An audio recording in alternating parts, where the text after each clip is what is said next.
fight. Isn't DC kind of retired? No, DC wants to fight Brock. He's going to fight Brock, and then he's going to retire. He's just going to get that. To me, the most impressive fighter to ever step in the octagon is Daniel Cormier. He's certainly one of them. I just in terms of how's he more impressive when John Jones beat him? Because so John Jones is without a doubt the most talented and best fighter. To me, with the tools that DC is working with, when you're 5'9", 5'10", and you're dealing with guys who are so much taller, with so much more reach. And all. He's undefeated as a heavyweight. The only man he's ever lost to was John Jones, and everybody else, all comers. Stipe Miocic, just give me a number. Yeah, and he's taken every one of them out. Listen, I'm a giant fan of DC. He's just incredible. Don't get me wrong. It just shows you how good John Jones is, or John Jones has his number, whatever the case. But it's both. I'd like to see DC fight John Jones at heavyweight. Me too. 240? That might happen. That might be the big fight. The big fight might be if DC fights Brock. Let's assume he beats Brock, which I think he would. Then DC fights John Jones. Yeah. But he might not beat Brock. Here's the thing about Brock, and this is so ridiculous to say. He's still a fucking giant Viking human. Yeah. He's so extraordinarily big.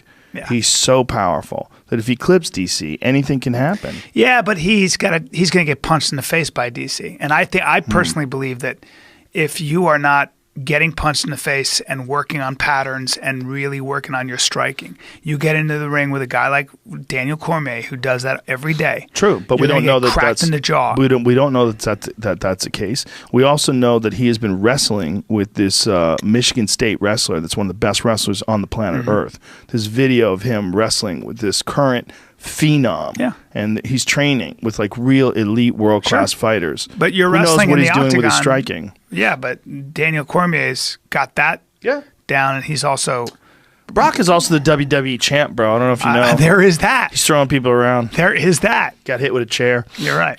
I don't know, man. I'm putting all my money on DC. I would say that DC would be heavily favored. Yeah. I would also say that big gorilla can fucking punch any person on the planet with those lunchbox fists, and you're fucked. He's so big, man. Yeah. When you stand next to Brock, you're just like, oh, you're a totally different thing than me. He's a blonde silverback. Yeah. He's as close to a silverback as I've ever seen him. He's a Viking, man. Yeah. You know, it's a long arms. Giant human. Yeah.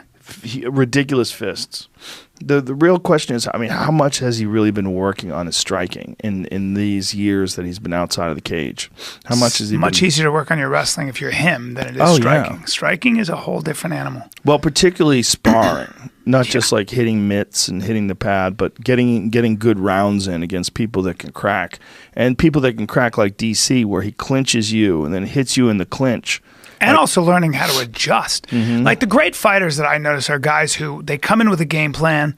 That game plan gets shut down, and then they change it up. Right. Then they do subtle things. They just start doing little differences, and you go, "Oh, you're doing a whole different thing here." Yeah. And that guy can't see it, or a lot of people can't see it, and that's what I think is amazing. Then there's the other thing. He's got to get off the sauce.